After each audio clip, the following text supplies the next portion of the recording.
बहरहाल थोड़ी सी आम जनता की बात करते हैं और स्वास्थ्य की बात करते हैं। एक बड़ा कंपोनेंट बजट का है और होना चाहिए। मांग ये है कि स्वास्थ्य में एलोकेशन और बढ़ना चाहिए। तो किस तरीके के ऐलान या किस तरीके के नए प्रोग्राम या फिर जो पुराने प्रोग्राम्स हैं उनमें किसी तरह का विस्तार या उनमें ज़्यादा आवंटन क्या देखने को मिलेगा? हेल्थ सेक्टर को लगातार ट्रैक करती हैं दीपाली, मंत्रालयों के संपर्क में भी रहती हैं।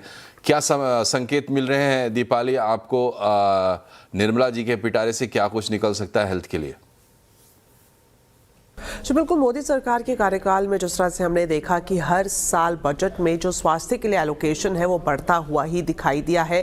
खास तौर पर कोविड जैसी महामारी के बाद जो एलोकेशन है वो रिकॉर्ड स्तर पर जाता हुआ दिखाई दिया है। तो इस बार भी बजट से यही उम्मीद की जा रही है कि वित्त मंत्री हेल्थ के लिए, स्वास्थ्य क्षेत्र के लिए जो बजट आवंटन है वो 10% से ज़्यादा बढ़ा सकती हैं। अब कौन सी योजनाएं हैं जहां पर ये बढ़ा हुआ एलोकेशन का इस्तेमाल किया जा सकता है या फिर वो स्कीमें जिस पर फोकस खास तौर पर रहेगा, तो उसमें सबसे जो अहम योजना है सरकार की वो है आयुष्मान भारत। इसका विस्तार होता हुआ दिखाई देगा और खास तौर पर अगर हम हेल्थ इंश्योरेंस की बात करें तो इसका एक्सपेंशन भी होगा। प्रधानमंत्री जन आरोग्य योजना के लिए बजट बढ़ना लगभग तय है। सूत्रों से ये हमें एक्सक्लूसिव जानकारी मिल रही है। और इसके अलावा जिस तरह से हमने देखा कि इकोनॉमिक सर्वे में ओबेसिटी, मोटापा को लेकर काफ़ी चिंता जाहिर की गई है। जो NCDs हैं यानी कि नॉन कम्युनिकेबल डिजीजेज हैं वो भारत में बढ़ रही है, इसका जिक्र भी इकोनॉमिक सर्वे में किया गया है। तो इसी से ये संकेत मिल रहा है कि प्रिवेंटिव केयर, अर्ली डिटेक्शन और साथ ही साथ जो न्यूट्रिशन गैप है उसको भरने के लिए आज से नए प्रोग्राम का ऐलान